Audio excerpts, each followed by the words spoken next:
स्वागत बहुत बहुत स्वागत है जी गल्लां ते गीत इस लाइव प्रोग्राम ਦੇ ਵਿੱਚ ਔਰ ਮੈਂ ਤੁਹਾਡਾ ਆਪਣਾ ਦੋਸਤ ਗਗਨਦੀਪ ਸੋਂਧੀ।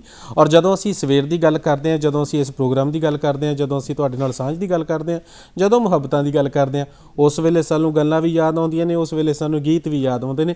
ਪਰ ਜਦੋਂ ਅਸੀਂ ਗੱਲਾਂ ਤੇ ਗੀਤ ਦੋਨੇ ਸੁਮੇਲ ਤੁਹਾਡੇ ਸਾਹਮਣੇ ਲੈ ਕੇ ਆਉਂਦੇ ਹਾਂ, ਉਸ ਵੇਲੇ ਪਤਾ ਲੱਗਦਾ ਕਿ ਵਾਕਈ ਇਹ ਜਿਹੜਾ ਪ੍ਰੋਗਰਾਮ ਹੈ ਤੁਹਾਡੇ ਦਿਲਾਂ ਦੇ ਵਿੱਚ ਘਰ ਘਰ ਬੈਠਾ। ਸੋ ਇਸ ਸਾਂਝ ਦੇ ਮੁਤਾਬਕ ਅਸੀਂ ਕੁਝ ਨਾ ਕੁਝ ਵਿਸ਼ਾ ਵੀ ਲੈ ਕੇ ਆਉਂਦੇ ਹਾਂ, ਔਰ ਨਾਲ ਦੇ ਨਾਲ ਇਹ ਹੁੰਦਾ ਕਿ ਕੋਈ ਨਾ ਕੋਈ ਸ਼ਖਸੀਅਤ ਵੀ ਹੁੰਦੀ ਹੈ। ਕਹਿੰਦੇ ਨੇ ਕਿ ਇੱਟ ਦੀਵਾਰਾਂ ਨਾਲ ਹੀ ਚੰਗੀ ਲੱਗਦੀ ਹੈ, ਕੂੰਜ ਕਤਾਰਾਂ ਨਾਲ ਹੀ ਚੰਗੀ ਲੱਗਦੀ ਹੈ, ਸੱਜਣ ਜਿਹੜਾ ਵਿਛੜ ਜਾਵੇ ਉਹ ਮਾਰ ਮੁਕਾ ਜਾਂਦਾ, ਪਰ ਮਹਿਫਲ ਯਾਰਾਂ ਨਾਲ ਹੀ ਚੰਗੀ ਲੱਗਦੀ ਹੈ। ਸੋ ਜਦੋਂ ਮਹਿਫਲਾਂ ਦੀ ਗੱਲ ਹੁੰਦੀ ਹੈ, ਤੁਹਾਡੇ ਵਰਗੇ ਯਾਰ ਬੇਲੀ ਸੱਜਣ ਮਿੱਤਰ ਹਮਸਫਰ ਹਮਰਾਜ਼ ਨਾਲ ਹੋਣ, ਫਿਰ ਤਾਂ ਸੋਨੇ ਤੇ ਸੁਹਾਗੇ ਵਾਲੀ ਗੱਲਬਾਤ ਹੋ ਜਾਂਦੀ ਹੈ। ਸੋ ਗੱਲ ਕੀ ਹੈ ਕਿ ਗੱਲ ਉਹੀ ਕਿ ਜਿਹਦੇ ਵਿੱਚੋਂ ਆਪਾਂ ਗੱਲ ਕੱਢਣੀ ਹੈ, ਔਰ ਨਾਲ ਦੇ ਨਾਲ ਗੀਤ ਵੀ ਹੋਣਗੇ। ਪਰ ਗੱਲ ਇਹੀ ਹੈ ਕਿ ਅਸੀਂ ਜਦੋਂ ਗੱਲਾਂ ਨੂੰ ਲਿਖਦੇ ਹਾਂ, ਉਹਨਾਂ ਨੂੰ ਪੂਰੀ ਤਰ੍ਹਾਂ ਦੇ ਨਾਲ ਮਿੱਟੀ ਦੀਆਂ ਖੁਸ਼ਬੂਆਂ ਦੇ ਨਾਲ ਲਬਰੇਜ਼ ਕਰਕੇ ਲਿਖਣ ਦੀ ਕੋਸ਼ਿਸ਼ ਕਰਦੇ ਹਾਂ, ਕੋਰੇ ਕਾਗਜ਼ ਉੱਤੇ ਹਰਫਾਂ ਨੂੰ ਉਕਰਨ ਦੀ ਕੋਸ਼ਿਸ਼ ਕਰਦੇ ਹਾਂ, ਫਿਰ ਉਹ ਵਾਰਤਕ ਵੀ ਬਣਦੀ ਹੈ।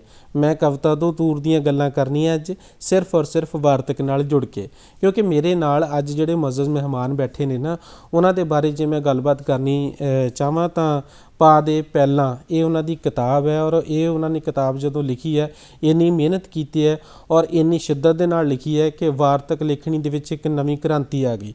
ਉਸ ਵੇਲੇ ਤੋਂ ਜਦੋਂ ਅਸੀਂ ਸ਼ੁਰੂ ਹੋਏ ਤਾਂ ਅਜੋਕੇ ਦੌਰ ਦੇ ਵਿੱਚ ਸ਼ੁਰੂ ਹੋਏ, ਅਜੋਕੇ ਦੌਰ ਦੇ ਵਿੱਚ ਪਹੁੰਚੇ, ਉਸ ਵੇਲੇ ਪਤਾ ਲੱਗਾ ਵੀ ਉਹੋ ਜਿਹੀ ਮਾਣਯੋਗ ਸ਼ਖਸੀਅਤ ਨੂੰ ਤੁਹਾਡੇ ਰੂਬਰੂ ਕਰਨਾ ਬਹੁਤ ਲਾਜ਼ਮ ਹੈ।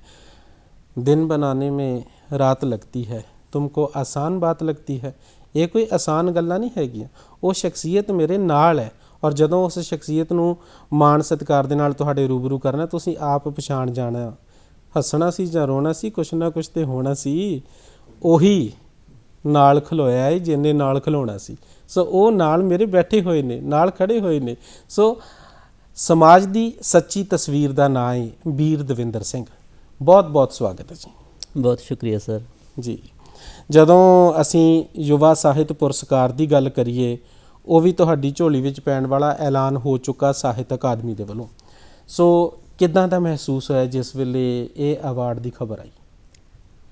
ਪਹਿਲਾਂ ਤਾਂ ਸਰ ਬਹੁਤ ਜਿੱਦਾਂ ਨੈਚੁਰਲ ਹੁੰਦਾ ਕਿ ਐਕਸਾਈਟਮੈਂਟ ਬਹੁਤ ਅਤੇ ਖੁਸ਼ੀ। ਮੈਨੂੰ ਅਨਾਊਂਸ ਹੋਣ ਤੋਂ ਜਦੋਂ ਜਨਤਕ ਹੋਣਾ ਸੀ ਇਨਾਮ ਨੇ, ਉਦੋਂ ਘੰਟਾ ਕੁ ਪਹਿਲਾਂ, ਘੰਟਾ ਡੇਢ ਘੰਟਾ ਪਹਿਲਾਂ ਕਾਲ ਆ ਗਈ ਸੀ। ਉਹ ਪਲ ਮੇਰੇ ਹਾਲੇ ਵੀ ਯਾਦ ਨੇ, ਅਤੇ ਨੈਚੁਰਲੀ ਖੁਸ਼ੀ ਹੁੰਦੀ ਆ ਸਰ, ਕਿਉਂਕਿ ਵੱਡੀ ਪ੍ਰਾਪਤੀ ਹੈ ਅਤੇ ਤੁਹਾਡੀ ਲਿਖਤ ਦਾ ਇੱਕ ਤਰ੍ਹਾਂ ਨਾਲ ਮੁੱਲ ਪੈਂਦਾ ਹੈ ਨਾ। ਕੋਈ ਇੱਕ ਵੱਡੀ ਸੰਸਥਾ ਉਹਨੂੰ ਇੱਕ ਤਰ੍ਹਾਂ ਤਸਦੀਕ ਜਦੋਂ ਕਰਦੀ ਹੈ, ਤੁਹਾਨੂੰ ਚੰਗਾ ਲੱਗਦਾ ਜੀ। ਅਤੇ ਪਰ ਨਾਲ ਥੋੜ੍ਹਾ ਡਰ ਵੀ ਹੁੰਦਾ ਹੈ, ਇੱਕ ਜ਼ਿੰਮੇਵਾਰੀ ਦੀ ਭਾਵਨਾ ਜਿਹੜੀ ਆ ਨਾ, ਉਹ ਥੋੜ੍ਹੀ ਜਿਵੇਂ ਉਹ ਵੀ ਇੱਕ ਥੋੜ੍ਹੀ ਪ੍ਰਬਲ ਹੁੰਦੀ ਹੈ। ਐਂ ਲੱਗਦਾ ਕਿ ਹਾਂ ਹੁਣ ਜ਼ਿੰਮੇਵਾਰੀ ਵੱਧ ਗਈ ਹੈ ਨਾ। ਜਿਵੇਂ ਪਹਿਲਾਂ ਸੀਗਾ ਕਿ ਲਿਖਦੇ ਸੀ, ਕਿਉਂਕਿ ਪਬਲਿਸ਼ਿੰਗ ਤਾਂ ਕੋਈ ਵੀ ਕਰ ਸਕਦਾ ਹੈ ਨਾ, ਕਿਉਂਕਿ ਅੱਜ ਕੱਲ੍ਹ ਸਾਡੇ ਵਿਚਾਰ ਪ੍ਰਗਟਾਉਣ ਦੀ ਇੱਕ ਆਜ਼ਾਦੀ ਹੈ ਸਾਨੂੰ, ਹਰ ਕੋਈ ਹੈ ਨਾ। ਅਸੀਂ ਆਪਣੇ ਤਰੀਕੇ ਨਾਲ ਆਪਣੀ ਪੁਸਤਕ ਜਿਹੜੀ ਹੈ ਉਹ ਲਿਖ ਸਕਦੇ ਹਾਂ, ਕੁਛ ਵੀ ਲਿਖ ਸਕਦੇ ਹਾਂ। ਅਤੇ ਪਰ ਜਦੋਂ ਤੁਹਾਨੂੰ ਇੱਕ ਪਰਟੀਕੂਲਰ ਇਸ ਤਰ੍ਹਾਂ ਤੁਹਾਨੂੰ ਸਨਮਾਨ ਦੇ ਲਈ ਅਨਾਊਂਸ ਕਰ ਦਿੱਤਾ ਜਾਂਦਾ, ਜਾਂ ਮੈਨੂੰ ਲੱਗਦਾ ਫਿਰ ਇੱਕ ਜ਼ਿੰਮੇਵਾਰੀ ਹੋਰ ਵੱਧ ਜਾਂਦੀ ਹੈ ਨਾ। ਥੋੜ੍ਹਾ ਜਿਹਾ ਫਿਰ ਤੁਹਾਨੂੰ ਲੱਗਦਾ ਕਿ ਹੁਣ ਹੋਰ ਕੀ ਲਿਖਿਆ ਜਾਵੇ, ਕੁਛ ਘੱਟੋ ਘੱਟ ਉਸ ਮਿਆਰ ਦਾ ਤਾਂ ਲਿਖਿਆ ਜਾਵੇ, ਉਸ ਮਿਆਰ ਨਾਲ ਖਿਲਵਾੜ ਨਾ ਕੀਤਾ ਜਾਵੇ। ਜੇ ਅੱਗੇ ਨਹੀਂ ਵਧਣਾ ਤਾਂ ਉਸ ਮਿਆਰ ਨੂੰ ਕਾਇਮ ਰੱਖਣ ਲਈ ਅਤੇ ਅੱਗੇ ਵਧਣ ਲਈ ਇਸ ਤਰ੍ਹਾਂ ਦਾ ਮਤਲਬ ਲੋਕਾਂ ਦਾ ਜਿਹੜਾ ਵਿਸ਼ਵਾਸ ਹੈ ਉਹ ਜਿੱਤਣਾ ਇੱਕ ਆਸਾਨ ਗੱਲ ਨਹੀਂ, ਵੈਸੇ ਮਿਹਨਤਾਂ ਨਾਲ ਜਿੱਤਿਆ ਜਾਂਦਾ, ਪਰ ਉਸ ਵਿਸ਼ਵਾਸ ਦੇ ਉੱਤੇ ਕਾਇਮ ਰਹਿਣਾ ਬਹੁਤ ਵੱਡੀ ਗੱਲ ਹੁੰਦੀ ਹੈ। ਤੁਸੀਂ ਕਾਇਮ ਇਸ ਵੇਲੇ ਤੱਕ ਹੈਗੇ ਆ, ਔਰ ਇਸ ਗੱਲ ਦੀ ਸਾਨੂੰ ਖੁਸ਼ੀ ਵੀ ਹੈ। ਪਰ ਜਦੋਂ ਤੁਹਾਡੀ ਲਿਖਣੀ ਦੀ ਗੱਲ ਕਰਦੇ ਹਾਂ, ਇਹ ਲਿਖਣ ਦੀ ਪ੍ਰੇਰਨਾ ਕਿੱਥੋਂ ਮਿਲੀ ਆ? ਕਿਸ ਤਰੀਕੇ ਨਾਲ ਕਿਹਨੇ ਕਿਹਨੇ ਤੁਹਾਨੂੰ ਪ੍ਰਮੋਟ ਕੀਤਾ? ਕਿਹੜੀਆਂ ਗੱਲਾਂ ਸੀਗੀਆਂ ਜਿਹੜੇ ਦਿਲ ਦੇ ਵਿੱਚ ਸੀਗੀਆਂ ਜਿਨ੍ਹਾਂ ਕਰਕੇ ਲਿਖਣਾ ਪਿਆ? ਲਿਖਣ ਦੀ ਪ੍ਰੇਰਣਾ ਜਾਂ ਮੇਰੇ 'ਚ ਲਿਖਣ ਦੀ ਇਹ ਬਿਰਤੀ ਕਿਸ ਤਰ੍ਹਾਂ ਪੈਦਾ ਹੋ ਗਈ, ਕਿਉਂਕਿ ਮੇਰਾ ਉੱਦਾਂ ਬੈਕਗਰਾਊਂਡ ਕੋਈ ਨਹੀਂ ਹੈਗੀ ਲਿਟਰੇਚਰ ਦੀ, ਘਰ ਦੇ ਵਿੱਚੋਂ ਜਾਂ ਈਵਨ ਪਿੰਡ ਦੇ ਵਿੱਚੋਂ ਵੀ, ਜਿਸ ਲੋਕੈਲਿਟੀ ਨੂੰ ਮੈਂ ਬਿਲੋਂਗ ਕਰਦਾ ਉੱਥੇ ਵੀ ਨਹੀਂ। ਅਤੇ ਮੈਂ ਪਹਿਲਾਂ ਕਦੇ ਇਵੇਂ ਵਿਧੀਵਤ ਤਰੀਕੇ ਨਾਲ ਸੋਚਿਆ ਨਹੀਂ ਸੀ ਕਿ ਵੀ ਕਿੱਥੋਂ ਇਹ ਬਿਰਤੀ ਆਈ ਹੈ ਨਾ। ਨਹੀਂ ਤਾਂ ਇਹ ਹੁੰਦਾ ਵੀ ਚਲੋ ਮਦਰ ਫਾਦਰ ਤੋਂ ਜਾਂ ਕਿਤੋਂ ਹੋਰ। ਅਤੇ ਹੁਣ ਮੈਂ ਥੋੜ੍ਹਾ ਸੋਚਣਾ ਸ਼ੁਰੂ ਕੀਤਾ। ਪਹਿਲਾਂ ਵੀ ਇੱਕ ਜਗ੍ਹਾ ਮੈਂ ਇਸ ਬਾਰੇ ਥੋੜ੍ਹਾ ਦੱਸਿਆ ਸੀ, ਅਤੇ ਮੈਨੂੰ ਲੱਗਦਾ ਵੀ ਇੱਕ ਤਾਂ ਮੈਂ ਜਿਸ ਬੈਲਟ ਨੂੰ ਬਿਲੋਂਗ ਕਰਦਾ, ਮੈਂ ਮਾਨਸਾ ਜ਼ਿਲ੍ਹੇ ਨੂੰ ਬਿਲੋਂਗ ਕਰਦਾ ਜੀ, ਮਾਲਵਾ ਬੈਲਟ। ਹਾਂਜੀ, ਮੇਰਾ ਪਿੰਡ ਹਾਕਮ ਵਾਲਾ। ਤੇ ਸਾਡੇ ਮੈਨੂੰ ਲੱਗਦਾ ਇੱਕ ਤਾਂ ਮੇਰੇ ਲੋਕ ਮੈਨੂੰ ਪ੍ਰੇਰਣਾ ਸਰੋਤ ਨੇ। ਉਹ ਕਿੱਦਾਂ ਪ੍ਰੇਰਣਾ ਸਰੋਤ ਨੇ ਸਾਡੇ ਨਾ, ਤੁਸੀਂ ਇੱਕ ਸ਼ਮੀਲ ਜੀ ਦੀ ਕਵਿਤਾ ਬਹੁਤ, ਉਹ ਮੈਨੂੰ ਕਵਿਤਾ ਨਹੀਂ ਪ੍ਰੋਪਰ ਯਾਦ, ਉਹਦੇ 'ਚ ਉਹ ਗੱਲ ਕਰਦਾ ਕਿ ਆਰਗੈਨਿਕ ਬੰਦੇ ਅੱਜ ਕੱਲ੍ਹ ਨਹੀਂ ਮਿਲਦੇ, ਮਤਲਬ ਸ਼ੁੱਧ ਭਾਵਨਾ ਵਾਲੇ, ਉਸ ਤਰ੍ਹਾਂ ਵਾਲੇ ਜੈਵਿਕ ਜਿੱਦਾਂ ਹੈ ਨਾ, ਜਿਹੜੇ ਜਿਨ੍ਹਾਂ ਦੀਆਂ ਨੀਤਾਂ ਸ਼ੁੱਧ ਹੋਣ, ਜਿਹੜੇ ਪਿਓਰਿਟੀ ਜਿਨ੍ਹਾਂ ਦੇ ਵਿੱਚ ਹੈ। ਤੇ ਮੈਨੂੰ ਲੱਗਦਾ ਵੀ ਸਾਡੇ ਨਹੀਂ ਹਲੇ ਮਿਸ ਹੋਏ, ਸਾਡੇ ਹਲੇ ਆਰਗੈਨਿਕ ਬੰਦੇ ਹੈਗੇ ਨੇ। ਤੇ ਉਸ ਤਰ੍ਹਾਂ ਦੇ ਲੋਕਾਂ 'ਚ ਵਿਚਰਦਿਆਂ ਤੇ ਮੈਨੂੰ ਲੱਗਦਾ ਉਹ ਕਿਤੇ ਨਾ ਕਿਤੇ ਵੀ ਮੈਨੂੰ ਲੱਗਦਾ ਸੀ ਵੀ ਉਹਨਾਂ ਬਾਰੇ ਜਿੱਦਾਂ ਮੈਂ ਲਿਖਦਾ ਰਹਿੰਦਾ ਸੀ ਥੋੜ੍ਹਾ ਬਹੁਤਾ, ਉਹ ਸਿਸਟਮ। ਤੇ ਇੱਕ ਲੇਖਣੀ ਦੀ ਖਾਸ ਤੌਰ 'ਤੇ ਬਿਰਤੀ ਕਿਸ ਤਰ੍ਹਾਂ ਪੈਦਾ ਹੋਈ, ਇਸ ਸਵਾਲ ਦੇ ਜਵਾਬ 'ਚ ਮੈਂ ਸੋਚਿਆ, ਮੈਂ ਪਿਛਲੇ ਦਿਨ ਸੋਚ ਰਿਹਾ ਸੀ, ਮੇਰੇ ਮਦਰ ਦੇ ਵਿੱਚ ਨਾ ਕਥਾ ਰਸ ਬਹੁਤ ਹੈ ਜੀ, ਆਮ ਗੱਲਬਾਤ 'ਚ। ਉੱਦਾਂ ਕੋਈ ਰਾਈਟਰ ਨਹੀਂ ਜਾਂ ਪੜ੍ਹੇ ਲਿਖੇ ਨਹੀਂ ਬਹੁਤਾ, ਪਰ ਕਥਾ ਰਸ ਬਹੁਤ ਆ ਗੱਲ ਸੁਣਾਉਣ ਲੱਗੇ, ਕਿੱਥੋਂ ਗੱਲ ਸ਼ੁਰੂ ਕਰਨੀ ਆ, ਗੱਲ ਦਾ ਪੂਰਾ ਪ੍ਰੋਪਰ ਕਥਾਨਕ ਕਿੱਦਾਂ ਸਿਰਜਣਾ, ਉਹਨਾਂ ਨੂੰ ਪਤਾ ਹੈ ਨਾ। ਇਸ ਤਰ੍ਹਾਂ ਮੇਰੇ ਫਾਦਰ ਸਾਹਿਬ 'ਚ ਮੈਨੂੰ ਲੱਗਦਾ ਵੀ ਉਹਨਾਂ ਕੋਲ ਨਾ ਵਿਜ਼ੂਲਾਈਜ਼ ਕਰਨ ਦੀ ਬਹੁਤ ਪਾਵਰ ਆ ਚੀਜ਼ਾਂ ਨੂੰ। ਉਹ ਮੇਰੇ ਯਾਦ ਆ ਕਿ ਗੱਲ ਸੁਣਾਉਂਦੇ ਹੁੰਦੇ ਸੀ ਸਾਨੂੰ ਨਾ, ਇੱਕ ਪੰਜਾਬ ਦੇ ਕਿਸੇ ਵੇਲੇ ਦੀ, ਮਤਲਬ ਡਰਾਵਣੇ ਦਿਨਾਂ ਦੀ, ਤਾਂ ਡਰ ਲੱਗਣ ਲਾ ਦਿੰਦੇ ਸੀ। ਤੇ ਉਹ ਮੈਨੂੰ ਲੱਗਦਾ ਦੋਨੋਂ ਚੀਜ਼ਾਂ ਇਸ ਤਰ੍ਹਾਂ ਦੀਆਂ, ਜਦੋਂ ਚੀਜ਼ਾਂ ਤੁਹਾਡੇ 'ਚ ਆਉਂਦੀਆਂ ਨੇ ਤਾਂ ਤੁਸੀਂ ਜਿਹੜੀ ਐਕਸਪ੍ਰੈਸ ਕਰਨ ਦੀ ਤੁਹਾਡੀ ਜਿਹੜੀ ਪਾਵਰ ਆ ਹੋਰ ਵੱਧ ਜਾਂਦੀ ਆ, ਉਹ ਰਿਚ ਹੋ ਜਾਂਦੀ ਆ। ਇਸ ਤਰ੍ਹਾਂ ਦੀਆਂ ਮੈਨੂੰ ਗੱਲਾਂ ਲੱਗਦਾ ਵੀ ਸ਼ਾਇਦ ਇਹੀ ਮੇਰੇ ਲਈ ਪ੍ਰੇਰਣਾ ਸਰੋਤ ਨੇ, ਤੇ ਇਹਨਾਂ ਦੇ ਨਾਲ ਹੀ ਮੇਰੇ ਵਿੱਚ ਇਹ ਚੀਜ਼ ਵਿਕਸਿਤ ਹੋਈ ਜੋ ਮੈਂ ਸੋਚਦਾ ਜੀ। ਤੁਹਾਡੀ ਇਹ ਜਿਹੜੀ ਲਿਖਣੀ ਹੈ, ਇੱਕ ਵੇਲਾ ਹੁੰਦਾ ਸੀਗਾ ਜਿਸ ਵੇਲੇ ਇੱਕ ਸਫ਼ਰ ਸ਼ੁਰੂ ਕਰ ਲੈਣਾ, ਬਾਰ ਦੀਆਂ ਗੱਲਾਂ ਕਿਤੇ ਇੱਕ ਜਗ੍ਹਾ ਤੋਂ ਸ਼ੁਰੂ ਹੋ ਕੇ ਦੂਜੇ ਤੱਕ, ਕਿਉਂਕਿ ਜਿਸ ਸੱਭਿਆਚਾਰ ਦੇ ਵਿੱਚੋਂ, ਜਿਸ ਸੱਭਿਅਤਾ ਦੇ ਵਿੱਚੋਂ ਅਸੀਂ ਆਪਣੇ ਆਪ ਨੂੰ ਪ੍ਰਫੁੱਲਿਤ ਕੀਤਾ ਨਾ ਪੰਜਾਬੀਆਂ ਨੇ, ਉਹ ਸੱਭਿਅਤਾ ਹੀ ਆਪਣੇ ਆਪ ਦੇ ਇਤਿਹਾਸ ਨੂੰ ਆਪ ਦੁਹਰਾਉਂਦੀ ਆ। ਕਿਉਂਕਿ ਜਦੋਂ ਅਸੀਂ ਗੱਡਿਆਂ ਦੀ ਗੱਲ ਕਰਦੇ ਹਾਂ, ਦੂਜੇ ਪਾਸੇ ਅਜੋਕਾ ਦੌਰ ਹੈ ਜਿਹਦੇ ਵਿੱਚ ਅਸੀਂ ਗੱਡੀਆਂ ਦੀ ਵੀ ਗੱਲ ਕਰਦੇ ਹਾਂ। ਤੁਹਾਡੀ ਲਿਖਣੀ ਦੇ ਪਿੱਛੇ ਕੀ ਵਜ੍ਹਾ ਸੀ, ਕਿਹੜੇ ਵਿਸ਼ਾ ਵਸਤੂ ਨੇ ਜਿਨ੍ਹਾਂ ਨੂੰ ਛੋਹਿਆ, ਤੇ ਕਿਹੜਾ ਕਥਾਨਕ ਹੈਗਾ ਆ ਜਿਹੜਾ ਤੁਹਾਡਾ ਪੁਰਾਣੇ ਦੌਰ ਦੇ ਨਾਲ ਮੇਲ ਖਾਂਦਾ? ਮੈਨੂੰ ਲੱਗਦਾ ਲਿਖਣ ਦੀ ਵਜ੍ਹਾ ਤਾਂ ਇਹ ਸੀਗਾ ਵੀ ਜਿਹਦੇ ਮੈਂ ਸ਼ੁਰੂਆਤੀ ਪਲਾਂ ਦੀ ਗੱਲ ਕਰਾਂ ਤਾਂ ਮੈਂ ਇਹ ਪ੍ਰੇਰਣਾ ਨਾਲ ਸੰਬੰਧਿਤ ਕਿਤਾਬ ਹੈ, ਮਤਲਬ ਜਿੱਦਾਂ ਮੋਟੀਵੇਸ਼ਨਲ ਪ੍ਰੋਜ਼ ਹੈ, ਤੇ ਮੈਂ ਸਵੈ ਪ੍ਰੇਰਣਾ ਦੇ ਮਕਸਦ ਨਾਲ ਸ਼ੁਰੂ ਕੀਤਾ ਸੀ। ਔਰ ਮੈਂ ਕੋਈ ਕਿਤਾਬ ਲਿਖਣ ਦਾ ਨਹੀਂ ਸੋਚਿਆ ਸੀ। ਮੈਨੂੰ ਇੱਕ ਸਟੇਜ 'ਤੇ ਮੈਂ ਆਪਣੇ ਆਪ ਨੂੰ ਬੂਸਟ ਕਰਨ ਲਈ, ਜਿੱਦਾਂ ਆਪਾਂ ਕਹਿ ਲਓ ਨਾ ਵੀ ਲਿਖ ਕੇ ਥੋੜ੍ਹਾ ਜਿਹਾ ਉਹ ਇੰਪੈਕਟ ਜ਼ਿਆਦਾ ਵੱਧ ਜਾਂਦਾ, ਉਸ ਤਰ੍ਹਾਂ ਮੈਂ ਸ਼ੁਰੂ ਕੀਤਾ। ਤੇ ਉਹ ਮੈਨੂੰ ਲਿਖਦਿਆਂ ਇੱਕ ਸਟੇਜ 'ਤੇ ਜਾ ਕੇ ਮੈਨੂੰ ਵੀ ਅਹਿਸਾਸ ਹੋਇਆ, ਤੇ ਮਿੱਤਰਾਂ ਨੇ ਵੀ ਕਿਹਾ ਕਿ ਇਹ ਜਨਤਕ ਵੀ ਹੋ ਜਾਣਾ ਚਾਹੀਦਾ। ਜਿਵੇਂ ਵੀ ਕਹਿ ਲਓ, ਲਿਖਣਾ ਮੈਂ ਆਪਣੇ ਲਈ ਸ਼ੁਰੂ ਕੀਤਾ ਸੀ, ਉਹ ਹੋਰ ਨੂੰ ਵੀ ਪਸੰਦ ਆਇਆ, ਉਹ ਮੇਰੇ ਲਈ ਇੱਕ ਬੋਨਸ ਹੋ ਗਿਆ, ਹੈ ਨਾ ਜੀ। ਤੇ ਇਹਦੀ ਸ਼ੁਰੂਆਤ ਇਸ ਤਰ੍ਹਾਂ ਹੋਈ ਸੀ ਜਿਹੜੀ। ਤੇ ਬਾਕੀ ਕਿਤੇ ਨਾ ਮੈਂ ਇੱਕ ਹੋਰ ਚੀਜ਼ ਫੀਲ ਕਰ ਰਿਹਾ ਸੀ, ਮੈਂ ਆਪਣੀ ਭੂਮਿਕਾ ਦੇ ਵਿੱਚ ਵੀ ਇਹ ਲਿਖੀ ਆ ਕਿ ਕਿਤੇ ਨਾ ਕਿਤੇ ਮੇਰੇ ਅਚੇਤ ਦੇ ਵਿੱਚ ਇਹ ਸੀ ਕਿ ਪੰਜਾਬੀ ਦੇ ਵਿੱਚ ਆਪਣੀ ਮੌਲਿਕ ਮੁਹਾਵਰੇ ਵਾਲੀ ਜਿਹੜੀ ਪ੍ਰੋਜ਼, ਜਿਹੜੀ ਪ੍ਰੇਰਣਾਤਮਕ ਪ੍ਰੋਜ਼, ਬਾਕੀ ਤਾਂ ਬਹੁਤ ਅੱਛੀ ਪ੍ਰੋਜ਼ ਲਿਖੀ ਜਾ ਰਹੀ ਹੈ ਪੰਜਾਬੀ 'ਚ, ਇਸ ਗੱਲ ਨਹੀਂ, ਉਹ ਘੱਟ ਹੈ, ਕਿਉਂਕਿ ਉਹ ਜ਼ਿਆਦਾ ਅਨੁਵਾਦਿਤ ਹੈ ਸਾਡੇ ਕੋਲੇ। ਅੱਛਾ, ਅਨੁਵਾਦਿਤ ਹੋਣ ਦਾ ਕੋਈ ਮਿਹਣਾ ਨਹੀਂ ਹੈ, ਅਨੁਵਾਦਿਤ ਸਾਹਿਤ ਅੱਛਾ ਹੁੰਦਾ ਕਿਸੇ ਹੋਰ ਲੈਂਗੁਏਜ ਤੋਂ, ਬਲਕਿ ਸਾਡੇ ਕੋਲ ਉਹਨਾਂ ਦਾ ਅਨੁਭਵ ਆਉਂਦਾ, ਉਹਦੇ 'ਚ ਅਨੁਵਾਦਕ ਦੀ ਬਹੁਤ ਮਿਹਨਤ ਹੁੰਦੀ ਆ। ਪਰ ਮੈਨੂੰ ਕਿਤੇ ਨਾ ਕਿਤੇ ਇਹ ਲੱਗਦਾ ਹੁੰਦਾ ਸੀ ਵੀ ਉਸ ਜਿਹੜੀ ਸਾਡੇ ਕੋਲ ਉਹ ਪ੍ਰੋਜ਼ ਆ ਨਾ, ਉਹਦਾ ਮੁਹਾਵਰਾ ਬਾਜ਼ਾਰੀ ਮੁਹਾਵਰਾ, ਉਹਦੇ 'ਚ ਜਿੱਤ ਦੀਆਂ ਗੱਲਾਂ, ਜਿੱਦਾਂ ਸਿਰਫ ਮਤਲਬ ਕਰੋੜਪਤੀ ਕਿਵੇਂ ਬਣੀਏ, ਲੱਖਪਤੀ ਕਿਵੇਂ ਬਣੀਏ, ਤੇ ਉਹਦੇ 'ਚ ਫਿਰ ਨਾ ਉਹ ਸ਼ਬਦਾਂ ਦੀ ਸੁੱਚਤਾ ਨਹੀਂ ਰਹਿੰਦੀ ਜਦੋਂ ਅਸੀਂ ਇਸ ਤਰ੍ਹਾਂ ਦੀ ਗੱਲ ਕਰਦੇ ਹਾਂ। ਇਹ ਮੇਰੀ ਪ੍ਰੋਜ਼ ਦਾ ਸੰਬੰਧ ਵਿਗਸਣ ਨਾਲ ਹੈ, ਮਨੁੱਖ ਵਿਗਸੇ ਕਿਵੇਂ, ਉਹ ਕਿਸ ਚੀਜ਼ ਲਈ ਪੈਦਾ ਹੋਇਆ, ਵਾਰਤਕ ਮਕਸਦ ਦੇਖਦਾ। ਦੂਸਰੇ ਪਾਸੇ ਜਦੋਂ ਬਾਈਬਲ ਦੇ ਸਟੀਕ 13ਵੀਂ ਸਦੀ ਦੇ ਵਿੱਚ, ਡੈਂਟੇ ਦੀ ਏਜ ਦੇ ਵਿੱਚ ਟਰਾਂਸਲੇਟ ਹੋਣੇ ਸ਼ੁਰੂ ਹੋਏ, ਸਾਰਿਆਂ ਦੇ ਕੋਲ ਪਹੁੰਚ ਗਏ। ਇਹ ਜਿਹੜੇ ਅਨੁਵਾਦ ਨੇ ਇਹ ਬਹੁਤ ਵਧੀਆ ਹੁੰਦੇ ਨੇ, ਕਿਤੇ ਨਾ ਕਿਤੇ ਸਾਨੂੰ ਪ੍ਰੇਰਨਾ ਦਿੰਦੇ ਨੇ। ਪਰ ਜਦੋਂ ਅਸੀਂ ਗੱਲ ਵਾਰਤਕ ਦੀ ਲਿਖਣੀ ਦੀ ਕਰਦੇ ਹਾਂ ਤਾਂ ਅੱਜ ਦੇ ਜਿਹੜੇ ਯੁਵਾ ਸਾਹਿਤ ਦੇ ਵਿੱਚ ਤੁਹਾਡਾ ਇੱਕ ਬਹੁਤ ਵੱਡਾ ਨਾਂ ਹੈ, ਤੁਹਾਨੂੰ ਐਲਾਨ ਹੋਇਆ ਕਿ ਸਾਹਿਤ ਅਕਾਦਮੀ ਦੇ ਵੱਲੋਂ ਤੁਹਾਨੂੰ ਪੁਰਸਕਾਰ ਦਿੱਤਾ ਜਾ ਰਿਹਾ। ਸੋ ਉਹ ਪੁਰਸਕਾਰ ਦਾ ਇੱਕ ਸਫ਼ਰ ਸਾਡੇ ਨਾਲ ਜ਼ਰੂਰ ਤੁਸੀਂ ਸਾਂਝਾ ਕਰੋ, ਅਤੇ ਨਾਲ ਇੱਕ ਵਾਰਤਕ ਦਾ ਅੰਗ ਜ਼ਰੂਰ ਸੁਣਨਾ ਤੁਹਾਡੇ ਕੋਲੋਂ, ਤੁਹਾਡੀ ਜ਼ੁਬਾਨੋਂ, ਕਿਉਂਕਿ ਉਹ ਜਿਹੜੀ ਮਿਠਾਸ ਹੈ ਨਾ, ਅਸੀਂ ਵੀ ਮਾਰਨਾ ਚਾਹੁੰਦੇ ਹਾਂ। ਜ਼ਰੂਰ ਜੀ, ਮੈਂ ਉਹ ਸੁਣਾ ਦਿੰਦਾ। ਉਹ ਅਵਾਰਡ ਦਾ ਤਾਂ ਇਹ ਸੀ ਕਿ ਮੈਨੂੰ ਇੱਕਦਮ ਹੀ ਪਤਾ ਲੱਗਿਆ ਸੀ ਜਦੋਂ ਸਾਹਿਤ ਅਕਾਦਮੀ ਨੇ ਮੇਰੇ ਤੋਂ ਪੁਸਤਕਾਂ ਮੰਗੀਆਂ ਸੀ, ਮੈਂ ਅਪਲਾਈ ਨਹੀਂ ਕੀਤਾ ਸੀ ਇਹਦੇ ਲਈ। ਅੱਛਾ ਜੀ। ਤੇ ਫਿਰ ਮੈਨੂੰ ਉਸ ਸਟੇਜ 'ਤੇ ਮੈਨੂੰ ਪਤਾ ਲੱਗਿਆ ਸੀ ਕਿ ਵੀ ਇਹਦੇ ਦੋ ਤਰੀਕੇ ਹੁੰਦੇ ਨੇ, ਚਾਹੇ ਤੁਸੀਂ ਖੁਦ ਅਪਲਾਈ ਕਰੋ ਜਾਂ ਕੋਈ ਰਿਕਮੈਂਡ ਕਰੇ ਤੁਹਾਡੀ ਪੁਸਤਕ ਨੂੰ ਜੀ। ਤੇ ਉਹ ਫਿਰ ਕਿਸੇ ਸੱਜਣ ਨੇ ਕੀਤੀ ਹੋਣੀ ਤੇ ਫਿਰ ਮੈਥੋਂ ਕਿਤਾਬਾਂ ਮੰਗੀਆਂ ਤਾਂ ਮੈਨੂੰ ਲੱਗਿਆ ਵੀ ਮੈਂ ਵੀ ਦੌੜ 'ਚ ਹਾਂ। ਤੇ ਮੈਂ ਤੁਹਾਨੂੰ ਆਪ ਜੀ ਨੂੰ ਮੈਂ ਸੁਣਾ ਦਿੰਦਾ ਇੱਕ, ਇਹ ਚੋਣ ਜਿਹੜੀ ਮੇਰੀ ਆਕਾਰ ਦੇ ਆਧਾਰ 'ਤੇ ਹੈ, ਸਭ ਤੋਂ ਛੋਟਾ ਚੁਣ ਰਿਹਾ ਮੈਂ ਤਾਂ ਕਿ ਜ਼ਿਆਦਾ ਲੰਬਾ ਨਾ ਜਾਵਾਂ, ਕਿਉਂਕਿ ਮੈਂ ਸਮਝਦਾ ਵੀ ਉਸ ਤਰ੍ਹਾਂ ਮੋਨੋਟੋਨਸ ਜਿਹਾ ਵੀ ਨਾ ਹੋਵੇ ਕੰਮ। ਇਹ ਜਿਹੜਾ ਤੁਸੀਂ ਹੱਥਲੀ ਕਿਤਾਬ ਹੈ ਤੁਹਾਡੀ, ਇਹ ਪਾ ਦੇ ਪਹਿਲਾਂ ਹੈ ਨਾ, ਪਾ ਦੇ ਪਹਿਲਾਂ, ਵੀਰ ਦਵਿੰਦਰ ਜੀ। ਜੀ ਜੀ ਜੀ ਜੀ, ਇਹ ਪਾ ਦੇ ਪਹਿਲਾਂ 'ਚ ਅਵਾਰਡ ਵੀ ਇਹਦੇ ਉੱਤੇ ਮਿਲੇ? ਇਹਦੇ 'ਤੇ ਹਾਂ ਮਿਲਣਾ ਜੀ, ਮਤਲਬ ਅਨਾਉਂਸ ਹੋਇਆ ਜੀ। ਫਿਰ ਤਾਂ ਬੜਾ ਸੁਭਾਗਾ ਸਮਾਂ ਵੀ ਇਹਦੇ ਵਿੱਚੋਂ ਹੀ ਸਾਨੂੰ ਕੁਛ ਨਾ ਕੁਛ ਤੁਸੀਂ ਸੁਣਾਉਣ ਲੱਗੇ ਹੈ ਨਾ। ਥੈਂਕ ਯੂ ਸਰ, ਸ਼ੁਕਰੀਆ ਜੀ। ਜੀ ਇਹ ਇੱਕ ਛੋਟਾ ਜਿਹਾ ਲੇਖ ਹੈ ਜੀ, ਫਿਤਰਤ ਤੇ ਸਫ਼ਰ। ਹਾਂਜੀ। ਆਰੰਭ ਹੀ ਔਖਾ ਹੁੰਦਾ ਹੈ, ਮੱਧ ਤੱਕ ਪਹੁੰਚਦਿਆਂ ਸੌਖਾ ਜਾਪਣ ਲੱਗਦਾ ਹੈ, ਸਿਖਰ ਨੇੜੇ ਅੱਪੜਦਿਆਂ ਸਵਾਦ ਆਉਣਾ ਸ਼ੁਰੂ ਹੋ ਜਾਂਦਾ ਹੈ। ਵਿਸਮਾਦੀ ਬਾਰਿਸ਼ ਦੀ ਕੋਈ ਕਣੀ ਵੀ ਡਿੱਗਣ ਲੱਗਦੀ ਹੈ, ਕਣੀ ਦੇ ਸਵਾਦ ਵਿੱਚ ਨਸ਼ਾਇਆ ਰਾਹੀ ਕਣੀ ਦੇ ਸਰੋਤ ਵੱਲ ਵੇਖਦਾ ਹੈ ਤਾਂ ਗਹਿਰੀ ਬੱਦਲਵਾਈ ਇਸ ਬਾਰਿਸ਼ ਦੇ ਜੰਮ ਕੇ ਬਰਸਣ ਦੀ ਪੇਸ਼ੀਨ ਗੋਈ ਕਰ ਰਹੀ ਹੁੰਦੀ ਹੈ। ਇਸ ਪੇਸ਼ੀਨ ਗੋਈ ਵਿੱਚ ਅਥਾਹ ਸੰਭਾਵਨਾਵਾਂ ਵਿਖਾਈ ਦਿੰਦੀਆਂ ਹਨ ਜੋ ਰਾਹੀ ਦੀ ਤੋਰ ਨੂੰ ਤੇਜ਼ ਕਰ ਦਿੰਦੀਆਂ ਹਨ। ਪਰ ਆਰੰਭ ਵਿੱਚ ਅਜਿਹਾ ਕਿਆਸਣਾ ਔਖੀ ਗੱਲ ਹੈ। ਆਰੰਭ ਵਿੱਚ ਡਰ ਉਪਜਦੇ ਹਨ। ਆਰੰਭ ਵਿੱਚ ਆਪਣੇ ਆਪ 'ਚੋਂ ਵਿਸ਼ਵਾਸ ਘਟਾਉਣ ਵਾਲੇ ਖਿਆਲਾਂ ਦੀਆਂ ਵੱਡੀਆਂ ਡਾਰਾਂ ਆਉਂਦੀਆਂ ਹਨ ਅਤੇ ਇਰਾਦੇ ਦੇ ਰੁੱਖ ਦੀਆਂ ਸਾਰੀਆਂ ਟਹਿਣੀਆਂ ਵਿੱਚ ਛਿੱਦ ਪਾ ਕੇ ਆਉ ਜਾਂਦੀਆਂ ਹਨ। ਮਾੜੇ ਭਾਵਾਂ ਦਾ ਅਜਿਹਾ ਟਿੱਡੀ ਦਲ ਹੌਸਲਿਆਂ ਦੀ ਖੇਤੀ ਨੂੰ ਸਫਾ ਝੱਟ ਕਰਦਿਆਂ ਤੁਰਦਾ ਬਣਦਾ ਹੈ।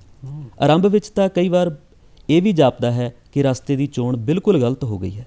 ਸੂਝ ਸਿਆਣਪ ਤੇ ਸਖਤ ਕਿਸਮ ਦੇ ਸ਼ੱਕ ਪੈਦਾ ਹੁੰਦੇ ਹਨ। ਆਰੰਭ ਵਿੱਚ ਟੰਗਾਂ ਵੀ ਉਹਨਾਂ ਭਾਰ ਨਹੀਂ ਚੱਲਦੀਆਂ, ਤੁਰਨ ਦੀਆਂ ਦਿਸ਼ਾਵਾਂ ਅਟੁਕਵੀਆਂ ਵਿਖਾਈ ਦਿੰਦੀਆਂ ਹਨ। ਅੰਦਾਜ਼ਿਆਂ ਤੇ ਕਿਆਸ ਦਾ GPS ਵਾਟ ਨੂੰ ਹਕੀਕਤ ਤੋਂ ਕਿਤੇ ਵੱਧ ਲਮੇਰੀ ਦੱਸਦਾ ਹੈ। ਸਿਖਰ ਤਾਂ ਅਪਹੁੰਚ ਹੀ ਜਾਪਦਾ ਹੈ। ਮੌਸਮ ਕੁਰਖਤ ਲੱਗਦੇ ਹਨ, ਰਸਤੇ ਸਖਤ ਜਾਪਦੇ ਹਨ। ਅਸਲ ਵਿੱਚ ਆਰੰਭ ਵੇਲੇ ਸਫ਼ਰ ਇੱਕ ਨਵੀਂ ਗੱਲ ਹੁੰਦੀ ਹੈ। ਨਵੀਂ ਗੱਲ ਹਮੇਸ਼ਾ ਇੱਕ ਅਣਜਾਣ ਗੱਲ ਹੁੰਦੀ ਹੈ। ਅਣਜਾਣ ਗੱਲ ਹਮੇਸ਼ਾ ਔਖੀ ਲੱਗਦੀ ਹੈ। ਜਿਵੇਂ ਹੀ ਸਫ਼ਰ ਨਾਲ ਜਾਣ ਪਛਾਣ ਵੱਧਦੀ ਹੈ ਤਾਂ ਸਫ਼ਰ ਸੌਖਾ ਹੁੰਦਾ ਜਾਂਦਾ ਹੈ। ਆਰੰਭ ਵਿੱਚ ਅਗਿਆਨਤਾ, ਅਣਜਾਣਤਾ ਅਤੇ ਅਨਿਸ਼ਚਿਤਤਾ ਦਾ ਭੈ ਹੁੰਦਾ ਹੈ। ਆਰੰਭ ਵਿੱਚ ਨਾ ਤਾਂ ਮੱਧ ਵੇਲੇ ਦੇ ਰੈਲੇਪਣ ਦਾ ਅੰਦਾਜ਼ਾ ਲਗਾਇਆ ਜਾ ਸਕਦਾ ਹੈ, ਨਾ ਹੀ ਸਿਖਰ ਦੇ ਸੁਆਦ ਨੂੰ ਮੁਕੰਮਲ ਕਿਆਸਿਆ ਜਾ ਸਕਦਾ ਹੈ। ਵਿਰਲੇ ਇਸ ਸੌਖ ਤੇ ਸੁਆਦ ਨੂੰ ਕਿਆਸ ਲੈਂਦੇ ਹਨ ਤੇ ਸਿਖਰ ਤੱਕ ਜਾ ਪੜਦੇ ਹਨ, ਕਿਉਂਕਿ ਇਸ ਕਿਆਸ ਅਰਾਈ ਵਿੱਚੋਂ ਲੋੜੇ ਦੀ ਊਰਜਾ ਸਿਮਦੀ ਹੈ। ਖਦਸ਼ੇ, ਤੌਖਲੇ, ਡਰ, ਬੇਵਿਸ਼ਵਾਸੀ ਆਦਿ ਆਰੰਭ ਦੇ ਰਿਸ਼ਤੇਦਾਰ ਹਨ। ਜਿਉਂ-ਜਿਉਂ ਆਰੰਭ ਤੋਂ ਆਰੰਭ ਤੋਂ ਮੱਧਲੇ ਪੜਾਅ ਵੱਲ ਵੱਧਦੇ ਜਾਈਦਾ ਹੈ ਤਾਂ ਇਹ ਰਿਸ਼ਤੇਦਾਰੀਆਂ ਪੁਰਾਣੀਆਂ ਹੋ ਕੇ ਫਿੱਕੀਆਂ ਪੈ ਜਾਂਦੀਆਂ ਹਨ, ਨਵੀਆਂ ਰਿਸ਼ਤੇਦਾਰੀਆਂ ਪੈ ਜਾਂਦੀਆਂ ਹਨ। ਸਿਖਰ ਤੱਕ ਅੱਪੜਦਿਆਂ ਅਜਿਹੇ ਰਿਸ਼ਤੇਦਾਰ ਵੀ ਬਣ ਜਾਂਦੇ ਹਨ ਜਿਨ੍ਹਾਂ ਨਾਲ ਨਾਤੇਦਾਰੀ ਬਾਰੇ ਕਦੇ ਸੁਪਨੇ ਵਿੱਚ ਵੀ ਸੋਚਿਆ ਨਹੀਂ ਹੁੰਦਾ। ਆਰੰਭ ਤੋਂ ਡਰਨ ਘਬਰਾਉਣ ਦੀ ਲੋੜ ਨਹੀਂ ਹੁੰਦੀ। ਹਰੇਕ ਆਰੰਭ ਦੀ ਫਿਤਰਤ ਇੰਜ ਦੀ ਹੀ ਹੁੰਦੀ ਹੈ। ਟੀਸੀ ਤੇ ਬੈਠੇ ਜਾਂ ਨੇੜੇ ਆਪਣੇ ਹਰ ਕਿਸੇ ਦਾ ਆਰੰਭ ਇੰਜ ਹੀ ਸੀ, ਰੁੱਖਾ ਜਿਹਾ, ਓਪਰਾ ਜਿਹਾ। ਓਪਰੀ ਚੀਜ਼ ਨਾਲ ਇੱਕਮਿਕਤਾ ਤੇ ਕੁਝ ਕੁ ਸਮਾਂ ਤਾਂ ਲੱਗੇਗਾ। ਬਸ ਇਉਂ ਸਮਝ ਲੈ ਕਿ ਸਫ਼ਰ ਦਾ ਉਰਲਾ ਸਿਰਾ ਆਰੰਭ ਹੈ ਤੇ ਪਰਲਾ ਸਿਰਾ ਸਿਖਰ। ਉਰਲਾ ਸਿਰਾ ਓਪਰਾ ਔਖਾ ਤੇ ਪਰਲਾ ਸਿਰਾ ਸੁਆਦਲਾ। ਇਹ ਵੀ ਸ਼ਾਇਦ ਕੁਦਰਤ ਦੀ ਇੱਕ ਵਿਧੀ ਹੈ ਕਿ ਉਸਨੇ ਉਰਲੇ ਸਿਰੇ ਨੂੰ ਔਖਾ ਰੱਖਿਆ ਹੈ।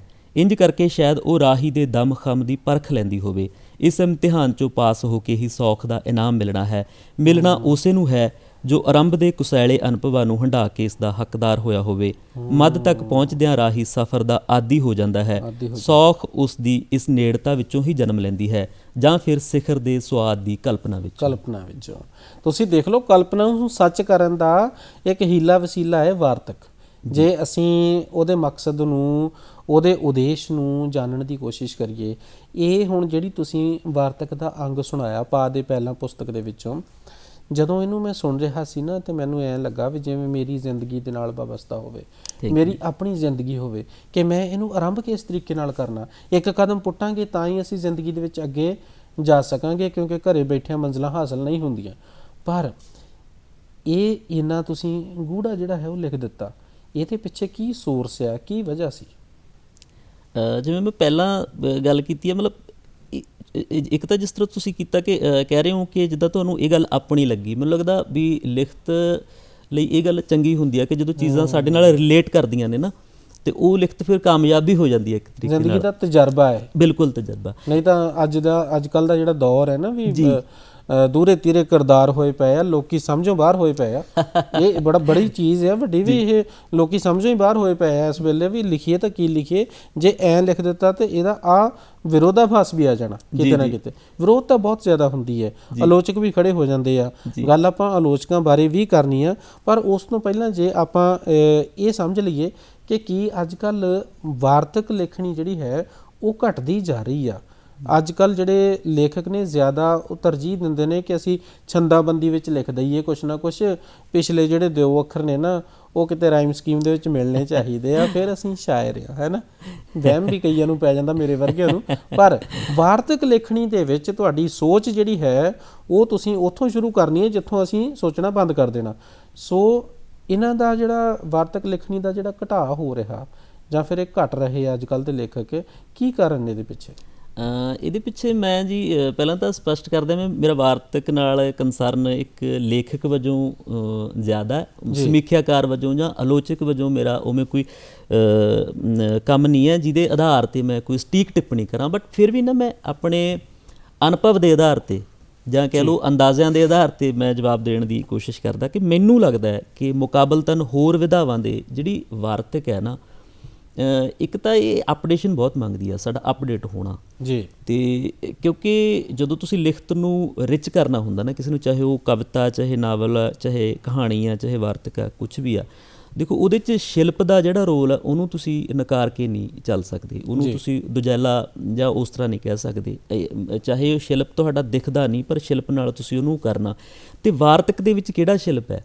ਕਿਉਂਕਿ ਵਾਰਤਕ ਬਾਰੇ ਨਾ ਇੱਕ ਭੁਲੇਖਾ ਪਾਊ ਗੱਲ ਇਹ ਲੱਗਦੀ ਹੈ ਕਿ ਵਾਰਤਕ ਸਪਸ਼ਟ ਹੁੰਦੀ ਆ, ਸਿੱਧੀ ਹੁੰਦੀ ਆ, ਪਰ ਇਹ ਸਪਾਟ ਬਿਆਨੀ ਨਹੀਂ ਹੁੰਦੀ। ਅਤੇ ਸਾਨੂੰ ਜਿਵੇਂ ਮੈਂ ਨਾ ਇੱਕ ਕਵਿਤਾ ਦੇ ਹਵਾਲੇ ਨਾਲ ਗੱਲ ਕਰਦਾ, ਇੱਕ ਕਵਿਤਾ ਬਾਰੇ ਮੈਂ ਕਿਤੇ ਪੜ੍ਹਿਆ ਸੀ ਅਤੇ ਉਹਦੀ ਪਰਿਭਾਸ਼ਾ ਕਵਿਤਾ ਦੀ, ਵੈਸੇ ਕੋਈ ਇੱਕ ਪਰਿਭਾਸ਼ਾ ਨਹੀਂ ਹੋ ਸਕਦੀ, ਪਰ ਫਿਰ ਵੀ ਮੈਂ ਇਸ ਪ੍ਰਸੰਗ 'ਚ ਗੱਲ ਕਰ ਰਿਹਾ। ਉਹ ਕਹਿੰਦਾ ਕਵਿਤਾ ਉਹ ਹੋਣੀ ਚਾਹੀਦੀ ਆ ਇੰਨੀ ਕੁ ਪ੍ਰਭਾਵਸ਼ਾਲੀ ਤਾਂ ਹੋਵੇ, ਸੌਖੀ ਇੰਨੀ ਕੁ ਹੋਣੀ ਚਾਹੀਦੀ ਆ, ਤੁਹਾਨੂੰ ਪੜ੍ਹ ਕੇ ਲੱਗੇ ਵੀ ਇਹ ਤਾਂ ਯਾਰ ਮੈਂ ਵੀ ਲਿਖ ਸਕਦਾ, ਪਰ ਜਦੋਂ ਤੁਸੀਂ ਲਿਖਣ ਲੱਗੋ ਉਦੋਂ ਲਿਖੀ ਨਾ ਜਾਵੇ।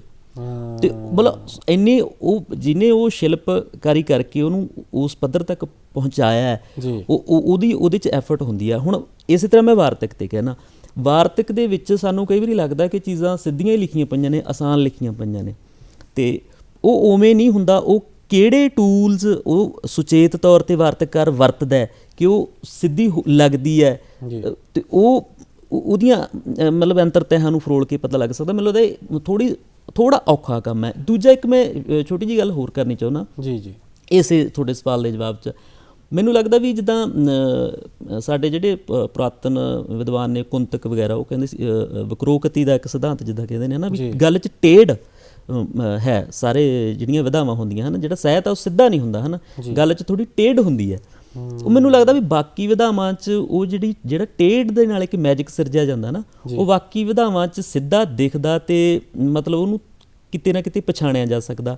ਵਾਰਤਕ 'ਚ ਮੈਨੂੰ ਲੱਗਦਾ ਵੀ ਜੇ ਉਹ ਟੇਢ ਹੁੰਦੀ ਵੀ ਹੈ ਨਾ, ਤਾਂ ਉਹ ਟੇਢ ਇਹੋ ਜਿਹੇ ਕਿਸੇ ਟੇਢੇ ਤਰੀਕੇ ਨਾਲ ਹੀ ਪਾਈ ਹੁੰਦੀ, ਉਹ ਦਿਖਦੀ ਵੀ ਨਹੀਂ, ਮਤਲਬ ਉਹਦੇ ਉਹ ਫੜਨੇ ਥੋੜ੍ਹੇ ਜਿਹੇ ਔਖੇ, ਤਾਂ ਸ਼ਾਇਦ ਇਹ ਰੁਝਾਨ ਮੈਨੂੰ ਲੱਗਦਾ। ਪਰ ਫਿਰ ਵੀ ਮੈਂ ਕਹਿੰਦਾ ਵੀ ਅੱਜ ਕੱਲ੍ਹ ਬੜੀ ਸੋਹਣੀ ਵਾਰਤਕ ਲਿਖੀ ਜਾ ਰਹੀ ਹੈ, ਨਵੇਂ ਮੇਰੇ ਹਮ ਉਮਰ ਜਾਂ ਉਸ ਤਰ੍ਹਾਂ ਲਿਖੀ ਜਾ ਰਹੀ ਹੈ। ਸੋਚ ਦੇ ਅਸਮਾਨ ਦੇ ਉੱਤੇ ਜਦੋਂ ਤੁਸੀਂ ਉਡਾਰੀਆਂ ਭਰਦੇ ਆ, ਬਾਜ਼ ਬਣ ਕੇ ਭਰਦੇ ਆ, ਤੇ ਫਿਰ ਕੁਛ ਨਾ ਕੁਛ ਤਾਂ ਲੈ ਕੇ ਆਉਂਦੇ ਆ ਨਾ। ਬਿਲਕੁਲ। ਸੋ ਇਸ ਕਰਕੇ ਜਦੋਂ ਵਗਦੇ ਦਰਿਆਵਾਂ ਨੂੰ ਬੰਨ੍ਹ ਮਾਰਨ ਦੀ ਪਰੰਪਰਾ ਸ਼ੁਰੂ ਹੋ ਜਾਏ ਨਾ, ਉਸ ਵੇਲੇ ਵਾਰਤਕ ਲਿਖੀ ਜਾਂਦੀ ਹੈ। ਤੁਸੀਂ ਵਿਸ਼ਾ ਵਸਤੂ, ਉਸ ਤੋਂ ਬਾਅਦ ਵਿੱਚ ਪਾਤਰ ਚਿੱਤਰਨ, ਉਸ ਤੋਂ ਬਾਅਦ ਵਿੱਚ ਫਿਰ ਯਥਾਰਥਵਾਦ, ਤੇ ਫਿਰ ਕਥਾਨਕ ਤੱਕ ਲੈ ਗਏ।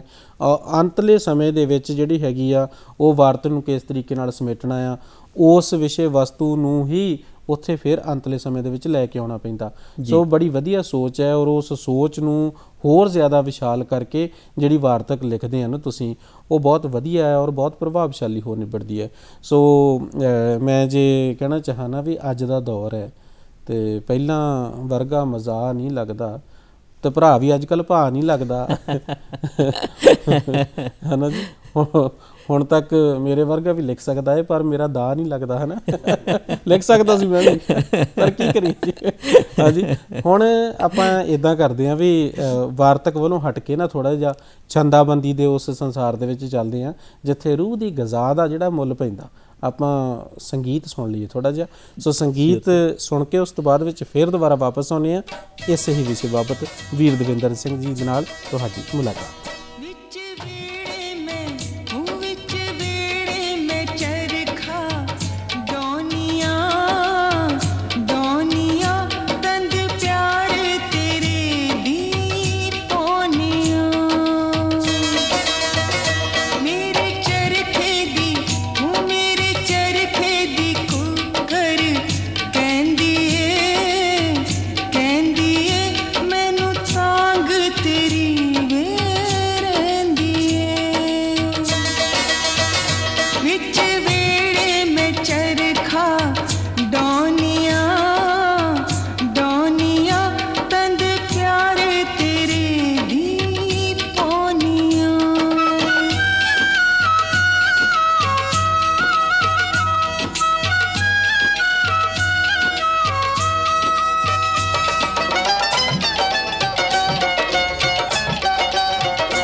ਅੱਜ ਹੀ ਪ੍ਰੋਗਰਾਮ ਗੱਲਾਂ ਤੇ ਗੀਤ ਤੇ ਨਾਲ ਵੀਰ ਦਵਿੰਦਰ ਸਿੰਘ ਜੀ ਨੇ ਮੇਰੇ। ਔਰ ਜਦੋਂ ਆਪਾਂ ਗੱਲ ਕਰਦੇ ਹਾਂ ਜੀ ਵਾਰਤਕ ਸਾਹਿਤ ਦੀ, ਉਸ ਵੇਲੇ ਇੱਕੋ ਇੱਕ ਨਾ ਮਨ ਦੇ ਵਿੱਚ ਸਵਾਲ ਆਉਂਦਾ ਵੀ ਆਪਾਂ ਨਾ ਕਿਤਾਬਾਂ ਤਾਂ ਜਿਹੜੀਆਂ ਹੈਗੀਆਂ ਪੜ੍ਹਦੇ ਹਾਂ, ਪਰ ਕਿਤੇ ਨਾ ਕਿਤੇ ਤਕਰੀਬਨ 70% ਇਹੋ ਜਿਹੀ ਸਾਡੀ ਮਤਲਬ ਯੂਥ ਹੈ ਜਿਹੜਾ ਕਿ ਕਿਤਾਬੀ ਸੱਭਿਆਚਾਰ ਤੋਂ ਦੂਰ ਹੁੰਦਾ ਜਾ ਰਿਹਾ ਹੈ ਨਾ। ਟੈਕਨੋਲੋਜੀ ਦਾ ਜ਼ਮਾਨਾ ਆ ਗਿਆ, ਮੋਬਾਈਲ ਆ ਗਏ ਨੇ ਅਤੇ ਫਾਇਦਾ ਵੀ ਬਹੁਤ ਜ਼ਿਆਦਾ ਹੈ। ਹੁਣ ਤੁਸੀਂ ਇਹ ਦੱਸੋ ਕਿ ਇਹ ਜਿਹੜਾ ਹੈ ਟੈਕਨੋਲੋਜੀ ਹੈ ਸਾਡੀ, ਮੋਬਾਈਲ ਹੈ ਜਾਂ ਫਿਰ ਕੰਪਿਊਟਰ ਹੈ ਜਾਂ ਫਿਰ PDF ਦੀਆਂ ਫਾਈਲਾਂ ਬਣਨੀਆਂ ਸ਼ੁਰੂ ਹੋ ਗਈਆਂ, ਉਹਨਾਂ ਦਾ ਕਿਤਾਬਾਂ ਉੱਤੇ ਕਿੰਨਾ ਕੁ ਪ੍ਰਭਾਵ ਪਿਆ? ਕਿਤਾਬਾਂ 'ਤੇ ਮੈਨੂੰ ਜੋ ਲੱਗਦਾ ਦੋਨੋਂ ਹੀ ਗੱਲਾਂ ਜੀ। ਮੋਬਾਈਲ ਦਾ ਇੱਕ ਤਾਂ ਪੋਜ਼ੀਟਿਵਲੀ ਤਾਂ ਜੇ ਆਪਾਂ ਇਹਨੂੰ ਦੇਖੀਏ ਕਿ ਜੋ ਸਾਡੀ ਸੰਸਾਰ ਭਰ ਦਾ ਗਿਆਨ ਸਾਡੀ ਰੀਚ ਦੇ ਵਿੱਚ ਕਰਤਾ ਇਹਨੇ, ਸਾਡੀ ਪਹੁੰਚ ਦੇ ਵਿੱਚ ਕਰਤਾ ਹੈ ਨਾ। ਹਾਂਜੀ। ਅਤੇ ਅਸੀਂ ਇੱਥੇ ਬੈਠੇ ਅਸੀਂ ਆਕਸਫੋਰਡ ਯੂਨੀਵਰਸਿਟੀ 'ਚ ਕੀ ਹੋ ਰਿਹਾ, ਕਿੱਥੇ ਕੀ ਹੋ ਰਿਹਾ, ਉਹ ਸਾਰਾ ਮਤਲਬ ਮੋਬਾਈਲ ਦੇ ਥਰੂ ਦੇਖ ਸਕਦੇ ਹਾਂ। ਇਹਦੀ ਪੋਜ਼ੀਟਿਵ ਸਾਈਡ ਆ। ਅੱਛਾ, ਤੁਸੀਂ ਕਿਤੇ ਜਾਂਦੇ ਹੋ, ਸਪੋਜ਼ ਕਰੋ ਤੁਸੀਂ ਕਿੰਨੀਆਂ ਕੁ ਕਿਤਾਬਾਂ ਨਾਲ ਆਪਣੇ ਕੈਰੀ ਕਰਕੇ ਲਿਜਾ ਸਕਦੇ ਸੀ ਹੈ ਨਾ। ਜੇ ਹੁਣ ਕੀ ਹੈ ਵੀ ਤੁਸੀਂ ਇੱਕੋ ਹੀ ਮੋਬਾਈਲ 'ਚ ਇੱਕੋ ਸਮੇਂ ਮਤਲਬ ਬੱਸ 'ਚ ਜਾਂਦੇ ਵੀ ਤੁਹਾਡੇ ਕੋਲ ਚਾਹੇ 1000 ਕਿਤਾਬ ਤੁਹਾਡੇ ਮੋਬਾਈਲ ਦੇ ਵਿੱਚ ਆ। ਇਹ ਤਾਂ ਪੋਜ਼ੀਟਿਵ ਹੈ। ਬਟ ਜਿੱਦਾਂ ਟੈਕਨੋਲੋਜੀ ਖਾਸ ਤੌਰ 'ਤੇ ਮੈਂ ਮੋਬਾਈਲ ਦੇ ਪ੍ਰਸੰਗ 'ਚ ਹੀ ਜ਼ਿਆਦਾ ਗੱਲ ਕਰ ਰਿਹਾ ਹਾਂ, ਕਿਉਂਕਿ ਜ਼ਿਆਦਾ ਵਾਬਸਤਗੀ ਮੋਬਾਈਲ ਦੀ ਆਮ ਯੂਥ ਦੇ ਨਾਲ ਹੈ ਨਾ। ਅਤੇ ਮੈਨੂੰ ਲੱਗਦਾ ਵੀ ਜਿਹੜਾ ਕ੍ਰੀਏਟਿਵ ਬੰਦੇ ਨੇ ਨਾ, ਜਿੱਦਾਂ ਸਿਰਜਣਾਤਮਕ ਰੁਚੀਆਂ ਵਾਲੇ ਬੰਦੇ, ਉਹਨਾਂ ਨੂੰ ਬਹੁਤ ਨੁਕਸਾਨ ਕੀਤਾ ਇਸ ਚੀਜ਼ ਨੇ। ਈਵਨ ਮੇਰਾ ਇੱਕ ਲੇਖ ਵੀ ਹੈ ਇਸ ਵਿਸ਼ੇ 'ਤੇ। ਲੇਖ ਦਾ ਮੈਂ ਨਾਮ ਹੀ ਇਹ ਰੱਖਿਆ ਕਿ ਖਿਆਲ ਦੇ ਭਰੂਣ ਹਥਿਆਰੇ ਦਾ ਹਰ ਪਲ ਸਾਥ। ਜੀ, ਮੈਨੂੰ ਲੱਗਦਾ ਵੀ ਇਹ ਨਾ ਖਿਆਲ ਨੂੰ ਪੈਦਾ ਹੀ ਨਹੀਂ ਹੋਣ ਦਿੰਦਾ। ਜਿਹੜਾ ਚੰਗਾ ਥਾਟ ਆ ਉਹਨੂੰ ਪਹਿਲਾਂ ਹੀ ਕਿਤੇ ਨਾ ਕਿਤੇ ਉਹਦਾ ਕਤਲ ਕਰ ਦਿੰਦਾ। ਮੈਨੂੰ ਲੱਗਦਾ ਵੀ ਜਿਹੜਾ ਸਾਡਾ ਮਾਈਂਡ ਹੈ ਨਾ, ਉਹ ਕਿੱਦਾਂ ਕੰਮ ਕਰਦਾ ਕਿ ਉਹ ਹਰ ਸਮੇਂ ਕਲਪਨਾ ਕਰਦਾ। ਉਹਦੇ ਕੋਲੇ ਨਾਲੇ ਤਾਂ ਉਹ ਕਲਪਨਾ ਕਰਕੇ ਇੱਕ ਖਿਆਲ ਦੇ ਅੰਸ਼ ਸੋਚਦਾ ਰਹਿੰਦਾ, ਜਿਵੇਂ ਛੋਟੀਆਂ ਛੋਟੀਆਂ ਵੇਲਾਂ 'ਚ ਹੈ ਨਾ। ਮੈਂ ਤੁਹਾਡੇ ਨਾਲ ਗੱਲ ਕਰ ਰਿਹਾ, ਜਦੋਂ ਤੁਸੀਂ ਬੋਲੋਗੇ ਤਾਂ ਮੇਰੇ ਕੋਲੇ ਅੱਧਾ ਕੁ ਚਾਹੇ ਮਿੰਟ ਹੋਵੇ, ਮੈਨੂੰ ਕੁਛ ਔੜੇਗਾ, ਬਟ ਉਹ ਪ੍ਰੋਪਰ ਨਹੀਂ, ਉਹ ਡਿਵੈਲਪ ਨਹੀਂ ਹੋ ਪਾਏਗਾ। ਉਹ ਖਿਆਲ ਦਾ ਅੰਸ਼ ਕਹਿ ਸਕਦੇ ਆਪਾਂ ਉਹਨੂੰ। ਇਸ ਤਰ੍ਹਾਂ ਮਾਈਂਡ ਨਾਲੇ ਤਾਂ ਖਿਆਲ ਅੰਸ਼ ਸੋਚਦਾ ਰਹਿੰਦਾ, ਨਾਲੇ ਨਾਲ ਨਾ ਮੈਨੂੰ ਲੱਗਦਾ ਵੀ ਸਕਰੀਨਸ਼ਾਟ ਮਾਰਦਾ ਰਹਿੰਦਾ ਸਾਡਾ ਬ੍ਰੇਨ। ਉਹ ਕਿਤੇ ਨਾ ਕਿਤੇ ਬਾਅਦ ਦੇ ਵਿੱਚ ਉਹਨਾਂ ਦਾ ਇੱਕ ਕੋਲਾਜ ਬਣ ਕੇ ਇੱਕ ਮੁਕੰਮਲ ਥਾਟ ਬਣਨਾ ਹੁੰਦਾ, ਜਿਹੜਾ ਇਸ ਤਰ੍ਹਾਂ ਦਾ ਵਿਚਾਰ ਜਿਹੜਾ ਕਿਸੇ ਵੱਡੀ ਕਲਾਕ੍ਰਿਤ ਦਾ ਆਧਾਰ ਹੋ ਸਕਦਾ। ਪਰ ਇਹ ਕੀ ਹੈ, ਮੋਬਾਈਲ ਅਸੀਂ ਸਾਰਾ ਦਿਨ ਸਾਡੇ ਕੋਲ ਹੈ, ਉਹ ਵਾਰ-ਵਾਰ ਉਹਨੂੰ ਕੱਢ ਕੇ ਵੇਖਦੇ ਹਾਂ, ਉਹ ਸਾਡੀ ਕੋਈ ਧਾਰਾ ਹੀ ਨਹੀਂ ਬਣਨ ਦਿੰਦਾ, ਮਤਲਬ ਸਾਡੀ ਬਿਰਤੀ ਨਹੀਂ ਲੱਗਣ ਦਿੰਦਾ, ਲਿਵ ਨਹੀਂ ਲੱਗਣ ਦਿੰਦਾ। ਇਹ ਵੀ ਬਹੁਤ ਵੱਡਾ ਨੁਕਸਾਨ ਹੈ। ਕਿੱਥੇ ਫੋਨ ਨੰਬਰ ਵੀ ਸਾਨੂੰ ਯਾਦ ਹੁੰਦੇ ਸੀ, ਪਰ ਹੁਣ ਉਹ ਫੋਨ ਨੰਬਰ ਵੀ ਨਹੀਂ ਸਾਨੂੰ ਯਾਦ ਨਾ ਕਈਆਂ ਦੇ। ਬਿਲਕੁਲ, ਉਹ ਕੀ ਸੋਚ ਕੇ ਬਣਾਇਆ ਸੀਗਾ ਫੋਨ ਨੂੰ, ਇਹਨੇ ਪਾਣੀ ਕਰ ਦਿੱਤਾ ਸਾਡੇ ਖੂਨ ਨੂੰ। ਲਵ ਚੰਨਣ ਕੇ ਖੂਨ ਵਾਲੇ ਰਿਸ਼ਤੇ ਕਿੱਥੇ ਚੂਰੋ ਚੂਰ ਹੋ ਗਏ। ਕੰਮ ਫੋਨ ਦਾ ਸੀ, ਦੂਰ ਵਾਲੇ ਨੇੜੇ ਲੈ ਕੇ ਆਉਣਾ, ਇਹਨੇ ਨੇੜੇ ਵਾਲੇ ਦੂਰ ਹੋ ਗਏ। ਸੋ ਨੇੜੇ ਵਾਲੇ ਵੀ ਦੂਰ ਕਰ ਦਿੱਤੇ। ਜੀ। ਸੋ ਜਿਹੜੀ ਹੈਗੀ ਨਾ ਇੱਕ ਕ੍ਰੀਏਟੀਵਿਟੀ, ਹੁਣ ਪਾ ਦੇ ਪਹਿਲਾਂ ਤੁਹਾਡੀ ਮੈਂ ਕਿਤਾਬ ਦੇਖਦਾ ਸੀਗਾ, ਇਹਦੇ ਉੱਤੇ ਮੋਰ ਦੀ ਫੋਟੋ ਲੱਗੀ ਹੋਈ ਆ, ਉਹਦੇ ਖੰਭਾਂ ਦੀ ਫੋਟੋ ਲੱਗੀ ਹੋਈ ਆ, ਬੜੇ ਵਧੀਆ ਸਿਰਜਣਾ ਕੀਤੀ ਹੋਈ ਆ। ਇਹਦੇ ਪਿੱਛੇ ਵੀ ਕੋਈ ਨਾ ਕੋਈ ਕਾਰਨ ਹੋਣਾ।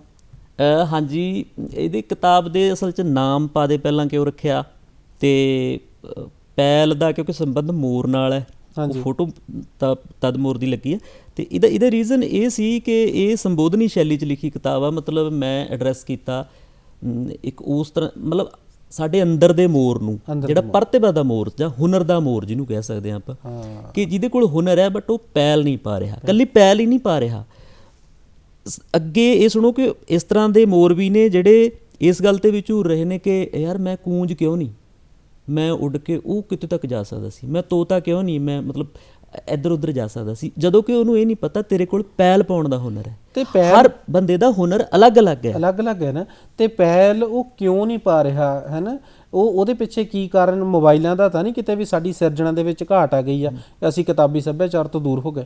ਮੋਬਾਈਲ ਇੱਕ ਕਾਰਨ ਹੈ, ਹੋਰ ਬਹੁਤ ਸਾਰੇ ਕਾਰਨ ਨੇ ਜਿਹੜੇ ਜੋ ਮੈਂ ਆਪਣੇ ਅਨੁਭਵ ਦੇ ਆਧਾਰ 'ਤੇ ਇਸ ਕਿਤਾਬ ਦੇ ਵਿੱਚ ਜਿਨ੍ਹਾਂ ਬਾਰੇ ਲਿਖਿਆ। ਇੱਕ ਅਸਲ 'ਚ ਸਾਰੀ ਕਿਤਾਬ ਇਹਨਾਂ ਸਵਾਲਾਂ ਨੂੰ ਹੀ ਸਨਮੁਖ ਹੈ ਕਿ ਜਿਸ ਤਰ੍ਹਾਂ ਮੈਂ ਸੁਣਾਇਆ ਤੁਹਾਨੂੰ ਕਿ ਆਰੰਭ ਹੀ ਔਖਾ, ਇਹ ਇੱਕ ਕੰਮ ਹੈ। ਹੁਣ ਜਿਵੇਂ ਕਈ ਵਾਰ ਕੀ ਹੁੰਦਾ, ਸਾਡੇ ਕੋਲ ਸਭ ਕੁਝ ਹੁੰਦਾ, ਸਾਨੂੰ ਆਪਣੀ ਸਮਰੱਥਾ 'ਤੇ ਮਾਣ ਵੀ ਹੁੰਦਾ, ਮੈਂ ਇਹ ਕਰ ਲੂੰਗਾ, ਬਟ ਇੱਕ ਸਟਾਰਟਿੰਗ ਨਹੀਂ ਹੋ ਪਾਉਂਦੀ। ਇਸ ਤਰ੍ਹਾਂ ਦੇ ਅਲੱਗ-ਅਲੱਗ ਪੱਖ ਨੇ ਜਿਹਦੇ ਕਰਕੇ ਸਾਡੀ ਪਹਿਲ ਹਰ ਵਾਰ ਮੁਲਤਵੀ ਹੁੰਦੀ ਰਹਿੰਦੀ ਹੈ। ਅਤੇ ਉਹ ਇਸ ਕਰਕੇ ਮੈਂ ਉਹਨੂੰ ਕਿਹਾ ਸੀ ਕਿ ਪਾ ਦੇ ਪਹਿਲਾਂ, ਵੀ ਜੇ ਪਾ ਸਕਦਾ ਪਹਿਲ ਤਾਂ ਫਿਰ ਪਾ ਦੇ, ਹੈ ਨਾ। ਮੈਂ ਚੰਗਾ ਕੀਤਾ ਤੁਹਾਡੇ ਕੋਲੋਂ ਪੁੱਛ ਲਿਆ ਵੀ ਇਹ ਮੋਰ ਕਿਉਂ ਪਹਿਲਾਂ ਪਾਉਂਦੇ ਨੇ, ਹੈ ਨਾ। ਜੀ ਸਰ, ਸ਼ੁਕਰੀਆ ਜੀ। ਅਤੇ ਕਿਤਾਬ ਦਾ ਨਾ ਇਹੀ ਕਿਉਂ ਰੱਖਿਆ ਫਿਰ? ਕਿਉਂਕਿ ਸਾਰਾ ਜਿਹੜਾ ਇਹਦਾ ਥੀਮ ਹੈ ਕਿਤਾਬ ਦਾ, ਸਾਰਾ ਮੈਟਰ, ਸਾਰੀ ਸਮੱਗਰੀ ਕਿਤਾਬ ਦੀ ਲਗਭਗ ਇਸੇ 'ਤੇ। ਪਹਿਲਾਂ ਇੱਕ ਹੋਰ ਨਾਮ ਸੀਗਾ, ਬਟ ਮੈਨੂੰ ਲੱਗਿਆ ਸੀ ਕਿਸੇ ਮਿੱਤਰ ਨੇ ਵੀ ਸੁਝਾਅ ਦਿੱਤਾ ਸੀ, ਉਹ 'ਚ ਥੋੜ੍ਹੀ ਨੈਗੇਟਿਵਿਟੀ ਸੀ, ਇਹ 'ਚ ਮੈਨੂੰ ਲੱਗਿਆ ਪੋਜ਼ੀਟਿਵਿਟੀ ਆ। ਅਤੇ ਇਹ ਲਿਖਣ ਪਿੱਛੇ ਕੋਈ ਯਾਦਗਾਰੀ ਪਲ ਸਾਡੇ ਨਾਲ ਸਾਂਝਾ ਕਰੋਗੇ? ਯਾਦਗਾਰੀ ਤਾਂ ਇਹ ਹੈ ਜੀ, ਜਦੋਂ ਤੁਸੀਂ ਆਪਣੇ ਟੇਸਟ ਦਾ ਕੁਛ ਕੰਮ ਕਰ ਰਹੇ ਹੁੰਦੇ ਹੋ, ਮੈਨੂੰ ਲੱਗਦਾ ਵੀ ਉਹ ਹਰ ਪਲ ਹੀ ਯਾਦਗਾਰੀ ਹੁੰਦਾ, ਹੈ ਨਾ। ਅਤੇ ਮੈਨੂੰ ਤਾਂ ਪਲ ਯਾਦ ਆ, ਮੈਂ ਕਿਵੇਂ ਇਹਨੂੰ ਨੇਪਰੇ ਚਾੜਿਆ ਸਾਰੇ ਪਲ ਕਿਤਾਬ ਦੇ, ਕਿਉਂਕਿ ਤੁਹਾਡੇ ਟੇਸਟ ਦਾ ਕੰਮ ਇਹ ਵੀ ਕਿਹਾ ਜਾਂਦਾ ਵੀ ਇਹ ਇੱਕ ਮੈਡੀਟੇਸ਼ਨ ਵਰਗਾ ਕੰਮ ਹੁੰਦਾ, ਹੈ ਨਾ। ਜਦੋਂ ਤੁਸੀਂ ਆਪਣੀ ਰੁਚੀ ਦਾ, ਆਪਣੀ ਰੂਹ ਦਾ ਕੰਮ ਕਰਦੇ ਹੋ, ਰੂਹਦਾਰੀ ਨਾਲ। ਅਤੇ ਯਾਦਗਾਰੀ ਪਲ ਜੇ ਮੈਂ ਯਾਦ ਕਰਾਂ, ਮੈਨੂੰ ਗਾਲਾਂ ਯਾਦ ਨੇ ਘਰੋਂ, ਕਿਉਂਕਿ ਜਿੱਦਾਂ ਮੇਰੀ ਸਾਈਮਲਟੇਨੀਅਸਲੀ ਨਾ PhD ਵੀ ਚੱਲ ਰਹੀ ਸੀ। ਉਹ ਹਮੇਸ਼ਾ ਇਹੀ ਕਹਿੰਦੇ ਸੀ ਵੀ ਪਹਿਲਾਂ PhD ਪੂਰੀ ਕਰ ਲਾ, ਵੀ ਕਿਤਾਬ ਬਾਅਦ 'ਚ ਹੋ ਜੂਗੀ, ਕੋਈ ਗੱਲ ਨਹੀਂ। ਪਰ ਜੋ ਧੁਨ ਸਵਾਰ ਸੀ, ਉਹ ਚਲੋ ਉਹਦਾ ਚੰਗਾ ਨਤੀਜਾ ਵੀ ਵੇਖਣ ਨੂੰ ਮਿਲਿਆ ਜੀ। ਅਤੇ ਇਹ ਮੈਨੂੰ ਲੱਗਦਾ, ਬਾਕੀ ਨਹੀਂ ਸਾਰਾ ਕੁਛ ਯਾਦਗਾਰੀ ਹੈ ਜੀ, ਕੋਈ ਵਿਸ਼ੇਸ਼ ਪਲ ਨਹੀਂ ਮੈਂ ਹੁਣ ਯਾਦ ਕਰ ਪਾਉਂਗਾ। ਵਿਸ਼ੇਸ਼ ਪਲ ਆਪਾਂ ਕੱਢਣ ਦੀ ਕੋਸ਼ਿਸ਼ ਕਰ ਲੈਂਦੇ ਹਾਂ ਵੀ ਕਈ ਬੰਦੇ ਜਿਹੜੇ ਹੈਗੇ ਜ਼ਿੰਦਗੀ ਦੇ ਵਿੱਚ ਆਲੋਚਕ ਵੀ ਟੱਕਰਦੇ ਨੇ, ਕਈ ਪ੍ਰਸ਼ੰਸਕ ਵੀ ਹੁੰਦੇ ਨੇ, ਹੈ ਨਾ। ਬੜਾ ਵੱਡਾ ਯੋਗਦਾਨ ਹੁੰਦਾ। ਬਿਲਕੁਲ ਜੀ, ਬਿਲਕੁਲ। ਇਹਦੇ ਪਿੱਛੇ ਕੀ ਯੋਗਦਾਨ ਸੀ? ਆਲੋਚਕਾਂ ਦਾ ਮੈਨੂੰ ਲੱਗਦਾ ਬਹੁਤ ਵੱਡਾ ਮਹੱਤਵ ਹੁੰਦਾ ਕਿਸੇ ਮਤਲਬ ਮੈਂ ਨਹੀਂ ਕਹਿੰਦਾ ਪਾਠਕ ਨੂੰ ਜਿਹੜੀ ਸਿੱਧੀ ਪਹੁੰਚ ਉਹਨੂੰ ਇਗਨੋਰ ਨਹੀਂ ਕਰ ਰਿਹਾ, ਬਟ ਕੁਝ ਖਾਸ ਤਰ੍ਹਾਂ ਦੀਆਂ ਪੜ੍ਹਤਾਂ ਹੁੰਦੀਆਂ ਨੇ ਜਿਹੜੀਆਂ ਉਹ, ਕਿਉਂਕਿ ਆਲੋਚਕ ਉਸ ਵਿਸ਼ੇ ਵਿਸ਼ੇਸ਼ ਦੇ ਮਾਹਿਰ ਹੁੰਦੇ ਨੇ, ਉਸ ਖੇਤਰ ਦੇ ਮਾਹਿਰ ਹੁੰਦੇ ਨੇ, ਉਹਨਾਂ ਨੇ ਜਿਹੜੀਆਂ ਉਹ ਹਿਡਨ ਚੀਜ਼ਾਂ ਹੁੰਦੀਆਂ ਨੇ ਉਹਨਾਂ ਨੇ ਸਾਡੇ ਸਾਹਮਣੇ ਉਭਾਰ ਕੇ ਸਾਹਮਣੇ ਲਿਆਉਣੀਆਂ ਹੁੰਦੀਆਂ ਨੇ, ਹੈ ਨਾ। ਪਾਠਕ ਨੂੰ ਦੱਸਣਾ ਹੁੰਦਾ। ਸਪੋਜ਼ ਕਰੋ ਇਹ ਇੱਕ ਪੁਸਤਕ ਆਈ ਆ, ਹੁਣ ਪੁਸਤਕਾਂ ਬਹੁਤ ਆਉਂਦੀਆਂ ਨੇ ਰੂਟੀਨ ਦੇ ਵਿੱਚ, ਇੱਕ ਦਿਨ ਦੇ ਵਿੱਚ ਹੀ ਕਿੰਨੀਆਂ, ਕਿਉਂਕਿ ਅੱਜ ਕੱਲ੍ਹ ਜਿਵੇਂ ਆਪਾਂ ਪਹਿਲਾਂ ਗੱਲ ਕੀਤੀ ਹੈ ਕਿ ਵਿਚਾਰ ਦੀ ਆਜ਼ਾਦੀ ਹੈ ਨਾ, ਕੋਈ ਉਹਦਾ ਮਸਲਾ ਨਹੀਂ ਹੈ ਜੀ। ਹੁਣ ਇਹ ਕੌਣ ਦੱਸੇਗਾ? ਕੋਈ ਔਥੈਂਟਿਕ ਸੋਰਸ ਤਾਂ ਹੁੰਦਾ ਹੈ ਨਾ। ਅਸੀਂ ਕਹੀਏ ਵੀ ਫਲਾਣੇ ਬੰਦੇ ਨੇ ਕਿਹਾ ਵੀ ਉਹਨੇ ਰਿਕਮੈਂਡ ਕੀਤੀ ਹੈ, ਇਹ ਕਿਤਾਬ ਪੜ੍ਹਨ ਯੋਗ ਹੈ, ਤਾਂ ਅਸੀਂ ਪੜ੍ਹਦੇ ਹਾਂ, ਹੈ ਨਾ। ਜਿਸ ਤਰ੍ਹਾਂ ਫਿਲਮ ਦਾ ਅਸੀਂ ਰਿਵਿਊ ਵੇਖਦੇ ਹਾਂ, ਹੈ ਨਾ। ਅਤੇ ਇਹ ਆਲੋਚਕ ਮੈਨੂੰ ਲੱਗਦਾ ਇਹ ਕਾਰਜ ਜਿਹੜਾ ਵੱਡਾ, ਇਹ ਕਾਰਜ ਵੀ ਇੱਕ ਵੱਡਾ ਕਾਰਜ ਹੁੰਦਾ, ਜਿੱਥੇ ਤਾਂ ਉਹ ਲਿਖਤ ਦੀਆਂ ਸੰਭਾਵਨਾਵਾਂ ਸਾਡੇ ਅੰਦਰ ਸਾਨੂੰ ਦੱਸਦਾ, ਸਾਨੂੰ ਸੁਧਾਰਦਾ, ਉੱਥੇ ਪਾਠਕ ਦੇ ਐਂਗਲ ਤੋਂ ਦੇਖੀਏ ਤਾਂ ਇਹ ਬਹੁਤ ਵੱਡਾ ਹੁੰਦਾ। ਅਤੇ ਕਿ ਉਹਨੂੰ ਅੱਗੇ ਲੈ ਕੇ ਜਾਂਦਾ। ਅਤੇ ਪ੍ਰਸ਼ੰਸਕਾਂ ਦਾ ਤਾਂ ਹੁੰਦਾ ਹੀ ਹੁੰਦਾ। ਦੂਜਾ ਤੁਸੀਂ ਪ੍ਰਸ਼ੰਸਕਾਂ ਦਾ ਕਿਹਾ ਮੇਰੇ ਖਿਆਲ। ਅਤੇ ਜੇ ਪ੍ਰਸ਼ੰਸਕ ਤੁਹਾਨੂੰ ਹਾਈਲਾਈਟ ਕਰਦੇ ਨੇ, ਤੁਹਾਨੂੰ ਊਰਜਾ ਮਿਲਦੀ ਆ, ਉਸ ਤਰ੍ਹਾਂ ਤੁਸੀਂ ਬੂਸਟ ਹੁੰਦੇ ਹੋ, ਹੈ ਨਾ। ਅਤੇ ਮੈਨੂੰ ਠੀਕ ਮਿਲਿਆ ਦੋਨੋਂ ਪਾਸੋਂ। ਮੇਰੇ ਜੇ ਆਪਣੀ ਨਿੱਜੀ ਪ੍ਰਸੰਗ 'ਚ ਗੱਲ ਕਰਾਂ, ਮੈਨੂੰ ਪ੍ਰਸ਼ੰਸਕ ਵੀ ਮੇਰੀ ਉਮੀਦ ਤੋਂ ਜ਼ਿਆਦਾ ਮਿਲੇ ਆ, ਅਤੇ ਆਲੋਚਕਾਂ ਨੇ ਵੀ ਮਤਲਬ ਮੈਨੂੰ ਜੇ ਬਹੁਤਾ ਗੋਲਿਆ ਨਹੀਂ ਤਾਂ ਇਗਨੋਰ ਵੀ ਨਹੀਂ ਕੀਤਾ। ਚਲੋ, ਸਭ ਦਾ ਆਪਾਂ ਧੰਨਵਾਦ ਕਰਦੇ ਹਾਂ, ਪ੍ਰਸ਼ੰਸਕਾਂ ਦਾ ਵੀ, ਆਲੋਚਕਾਂ ਦਾ ਵੀ, ਕਿਉਂਕਿ ਇਹਨਾਂ ਨੇ ਸਾਡੇ ਰਾਹ ਦਸੇਰੇ ਬਣਨਾ, ਹੈ ਨਾ ਜੀ। ਬਿਲਕੁਲ। ਹੁਣ ਆਪਾਂ ਕੋਈ ਵਾਰਤਕ ਦਾ ਅੰਗ ਤੁਹਾਡੇ ਕੋਲੋਂ ਸੁਣ ਲਈਏ, ਜਿਹੜਾ ਆਪਣੀ ਜ਼ਿੰਦਗੀ ਨੂੰ ਬਿਆਨ ਕਰਦਾ ਹੋਵੇ ਜੀ। ਕੋਈ ਅਜੀਬ ਜੰਗ ਹੈ ਮੇਰੇ ਵਿੱਚ, ਮੈਂ ਹੀ ਮੇਰੇ ਤੋਂ ਤੰਗ ਹੈ ਮੇਰੇ ਵਿੱਚ ਜੀ। ਸੋ ਇਹ ਨਾ, ਮੈਂ ਵੀ 605 ਵਿੱਚ ਸੀ, ਵਿਰੋਧਾਭਾਸ ਸੀ ਮੇਰੇ ਮਨ ਦੇ ਵਿੱਚ ਵੀ ਮੈਂ ਹੁਣ ਸੁਣਾ ਤਾਂ ਕੀ ਸੁਣਾ, ਕਿਉਂਕਿ ਤੁਹਾਡੇ ਕੋਲ ਵਾਰਤਕ ਦੀਆਂ ਲੇਖਣੀਆਂ ਦਾ ਇੱਕ ਵਿਸ਼ਾਲ ਸਮੁੰਦਰ ਹੈਗਾ, ਸੁਣਾ ਸਕਦੇ ਹਾਂ। ਪਰ ਇੱਕ ਗੱਲ ਹੋਰ ਵੀ ਹੈ ਵੀ ਹੁਣ ਤੁਸੀਂ ਸਹਾਰਾ ਮੋਬਾਈਲ ਦੇ ਲੈ ਰਹੇ ਹੋ। ਹਾਂਜੀ, ਇਹ ਕਿਤਾਬ 'ਚੋਂ ਨਹੀਂ, ਇੱਕ ਛੋਟੀ ਜਿਹੀ ਟਿੱਪਣੀ ਹੈ, ਮੈਂ ਵਾਰਤਕ ਦਾ ਪੀਸ ਹੈ। ਹਾਂਜੀ।